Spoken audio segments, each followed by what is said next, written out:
All right, section 3-5 is on displacement, velocity, and acceleration. The objective of this section is given the equation for displacement, find an equation for velocity and acceleration. All right, let's take a look at one other term here that we need to describe or use here before we jump into the next example. And it's this term antiderivative, which an antiderivative turns out to be the same as an indefinite integral. If you recall, that's one of the topics, 4 topics of calculus. But an indefinite integral or an antiderivative is defined this way. We say that g of x is an antiderivative of f of x if and only if the following is true. If I take the derivative of g of x, if that gives me f of x. So g of x is an antiderivative of f of x if and only if the following is true. G prime is equal to function f. So in other words, if I'm given the derivative f prime and I want to go backwards to find out what function f must have been to start with, that's an antiderivative that I'm finding. And that's what the next example actually is going to ask us to do here. Let's take a look at the last example here, example 3. Example 3 says the acceleration of a moving object is given by acceleration a of t is equal to 12t minus 5. And it says where a of t is in centimeters per minute, t is in minutes. If the velocity at t equals 1, so they're telling me that v of 1, if the velocity at t equals 1 is equal to 8 centimeters per minute, 8 centimeters per minute when the velocity is equal to 1, or excuse me, when the time is equal to 1, find an equation for v of t, the velocity as a function of t, and use the equation to find the velocity at the instant when t is equal to 3. All right, so in other words, I'm given acceleration and I kind of want to work my way backwards here to find out what the velocity was. So the first step that I need to understand here is that acceleration, remember, is the derivative of velocity. In other words, you're starting with the derivative, and the question is, what does velocity equal? In other words, find the antiderivative. All right, so to do that, I first have to look at this function that I have for acceleration right here. And I'm going to take it term by term. I've got a sum of functions there, but we're going to evaluate that term by term. And I've just got to use the reverse properties that I've learned so far. So I see that I have a constant of 12 out front, so I know that the constant's going to stay out front when I take a derivative. The constant stays. So when I go backwards, the constant must stay in some way. And secondly, I see that I've got this function here, t, that I'm multiplying the constant by. I can think of that as being t to the first power. And so I'm going to use my power rule in reverse.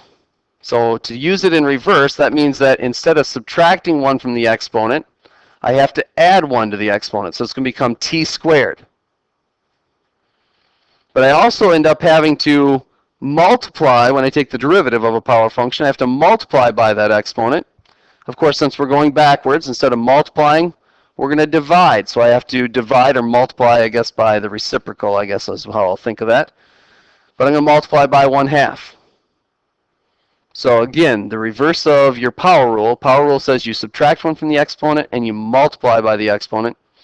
Here we're going to add 1 to the exponent and divide by the exponent. Reverse operations, or the opposite operations. And then we have this constant here.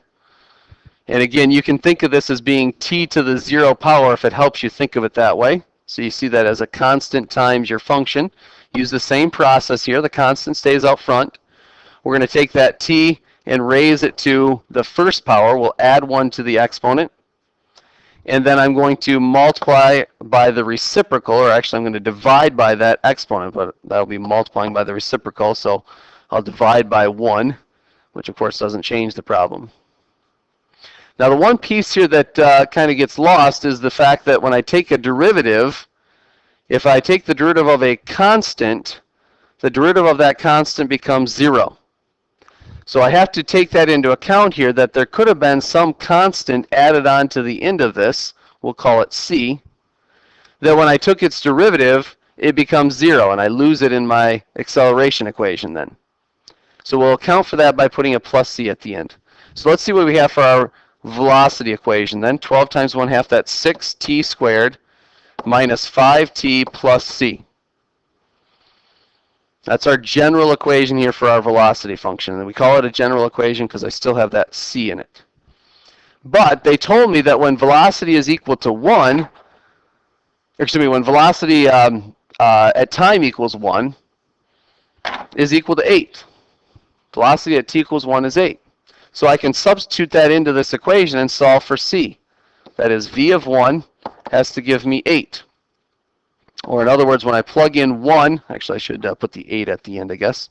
When I plug in 1 into my velocity function, I'll have 6 times 1 squared minus 5 times 1 plus c, and that's supposed to give me a value of 8. So I have 6 minus 5 is 1 plus c is equal to 8, so that means c must be equal to 7. So it must mean that my velocity function, v of t, is equal to, it's 6t squared minus 5t plus the 7, the value of c we just came up with. There is my velocity function. Now the nice thing about this is you can always go back and check your answer when you find a antiderivative. And the way that you do that is by finding the derivative of the function that you just came up with. So the check here that we're going to do is find out what v prime is equal to given this function for v of t. So v prime would be 6 times 2t to the first power minus 5 times 1t to the 0 power plus 0 is the derivative of that constant. Or in other words, you end up with 12t minus 5. And notice that's the original function they gave us. They gave us the acceleration was 12t minus 5, and they want us to find velocity. So it turns out that, in fact, this velocity function would give us that acceleration. And that's the end of this section here.